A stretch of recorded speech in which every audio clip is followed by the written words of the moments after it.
بسم اللہ الرحمن الرحیم. السلام علیکم. Talent and knowledge YouTube channel کے پلیٹ فارم سے میں ہوں عبداللہ خالد.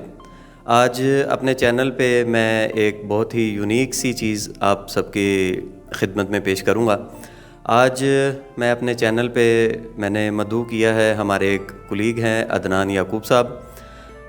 ان کا انٹروڈکشن میں نہیں کرواؤں گا, ہم ان کو دعوت دیتے ہیں کہ وہ آئیں اور ہم ان سے کچھ بات چیت کریں. عدنان صاحب. جی سر, السلام علیکم. السلام علیکم عدنان صاحب. وعلیکم السلام. جی کیسے ہیں؟ الحمدللہ ٹھیک ٹھاک. آپ سنائیں, خیریت سے ہیں؟ الحمدللہ بالکل ٹھیک ٹھاک.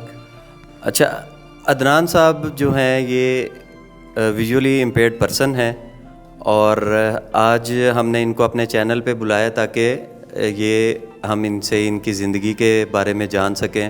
انہوں نے بینگ اے بلائنڈ پرسن جو مشکلات فیس کی ہیں ان کو ہم ان سے ڈسکس کریں گے. عدنان صاحب, آپ سب سے پہلے یہ بتائیے گا کہ آپ بائی برتھ بلائنڈ ہیں یا کہ آپ جو ہیں وہ ایکسیڈنٹل یا کسی حادثاتی طور پہ آپ بلائنڈ ہوئے؟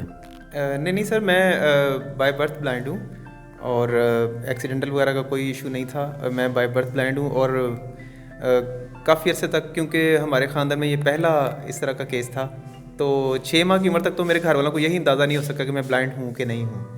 تو وہ تو ایک دن ہاسپٹل میں اچانک سے کسی خاتون نے بتایا میری والدہ کو کہ آپ کا بچہ جو ہے وہ نظر نہیں ملا تھا.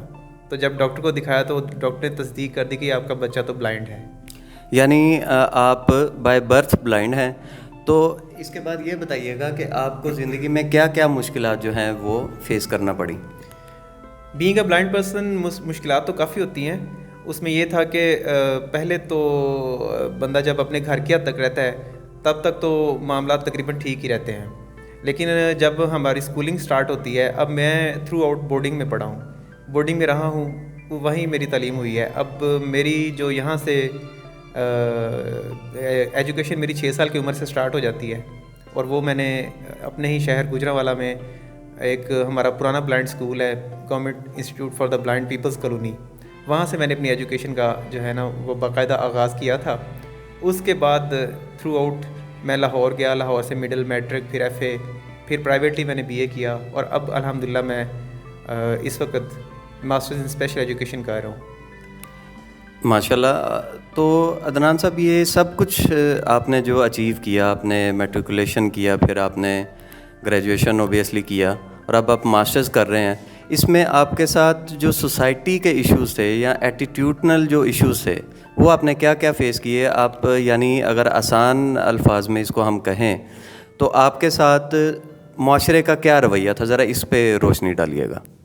دیکھیے جی, معاشرے میں بہت کچھ چیزیں فیس کرنی پڑتی ہیں. بعض اوقات آپ کو اس طرح سے بھی فیس کرنا پڑتا ہے کہ ہم جیسے واکنگ ایریاز میں جا رہے ہوتے ہیں, جب واک کر رہے ہوتے ہیں ہم لوگ, ٹھیک ہے, اس میں بعض جگہ پہ کوئی مین ہول کھلا مل گیا, کبھی کچھ ایسا. پاکستان میں تو اس طرح کے معاملات عام ہیں, تو اس میں یہ ہے کہ لوگ فوری طور پہ اس طرف دھیان نہیں دیتے کہ ایک بلائنڈ پرسن آ رہا ہے تو اس کو گائیڈ کرنا ہے. تو اس طرح کے کئی معاملات ہو جاتے ہیں. تو کچھ چھوٹا موٹا انسیڈنٹ ہو گیا تو لوگوں کو بعد میں اندازہ ہوتا ہے کہ وہ ان کو تو گائیڈ بھی کرنا تھا. یعنی آپ کا کہنے کا مقصد یہ ہے کہ اوور آل آپ کی سوسائٹی کا بیہیویئر ایز سچ جو ہے وہ ماڈریٹ رہا ہے, اچھا بھی نہیں اور برا بھی نہیں, اور جہاں برائی ہوئی وہاں پہ اچھائی بھی ساتھ ساتھ آپ کو ملتی رہی ہے. جی بالکل ایسا ہی ہے, یہ درمیانہ سا رویہ ہے. اور میں آج تک جتنی بھی میری لائف گزری ہے عبداللہ صاحب, میں ایک چیز کا قائل ہوں کہ جب تک اگر آپ خود سے اگر آپ اچھے ہو اور آپ لوگوں کے لیے پازیٹیو سوچتے ہو تو میرا خیال ہے آپ کے ساتھ بھی ہوتا ہی پازیٹیو ہے, نیگیٹو بہت کم ہوتا ہے. یہ بہت اچھی سوچ ہے آپ کی عدنان صاحب. اور کرنٹلی آپ یہ بتائیں کہ آپ اس وقت ایک امپلائر ہیں, تو ذرا اپنی جاب کی ڈیٹیلز بتائیں, اپنی ڈیوٹیز کے بارے میں بتائیے گا. جی میں اس وقت being a music teacher job کر رہا ہوں ادھر government special education centre Arup town Gujranwala میں. تو اس سے پہلے میں ایز اے کین ورکر, جو میری پہلی جاب ہوئی تھی وہ 2011 میں ایز اے کین ورکر ہوئی تھی راولپنڈی میں. یہ ہمارا ایک شعبہ ہے جس کے تحت آج کل 6 ورکشاپس پورے پنجاب میں چل رہی ہیں.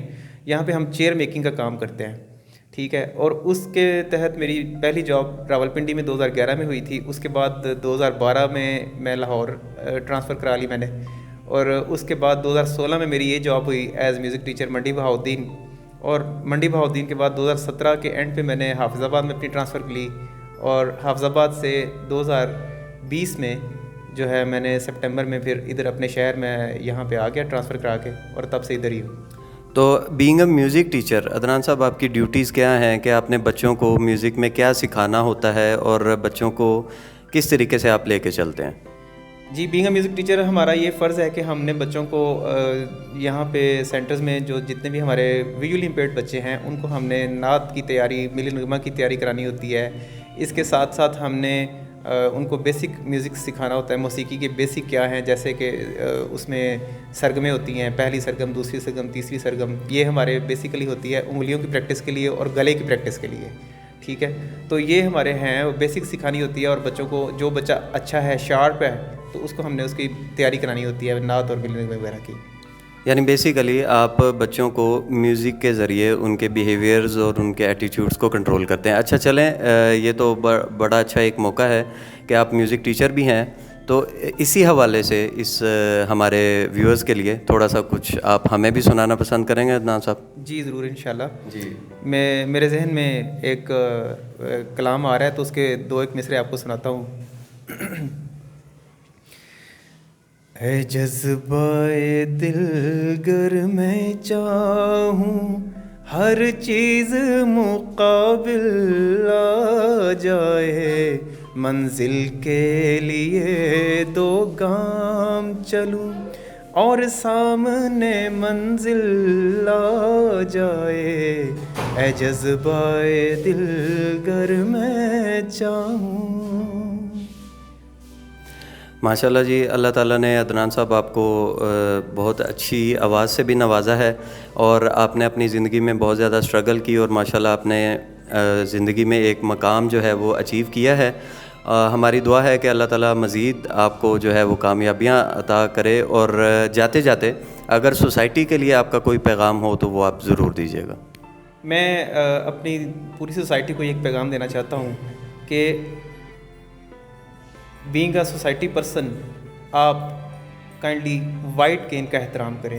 وائٹ کین جس شخص کے ہاتھ میں ہوگی وہ بلائنڈ پرسن ہوگا، اس کو آپ کی مدد کی ضرورت کہیں بھی پیش آ سکتی ہے، تو اس کی مدد ضرور کیا کریں اور اس کے ساتھ اچھا برتاؤ کیا کریں۔ جی، بہت اچھا میسیج دیا ہے عدنان صاحب نے کہ آپ روڈز پہ موو کرتے ہوئے جب بھی کسی ایسے پرسن کو دیکھیں کہ جس کے ہاتھ میں وائٹ کین ہے یا سفید چھڑی جس نے کیری کی ہے اپنے ساتھ، آپ اس کو ہمیشہ اسسٹ کریں، ان کو آپ کی ہیلپ کی ضرورت پڑ سکتی ہے۔ انشاءاللہ نیکسٹ کسی اور سٹوری کے ساتھ آپ سے دوبارہ ملیں گے۔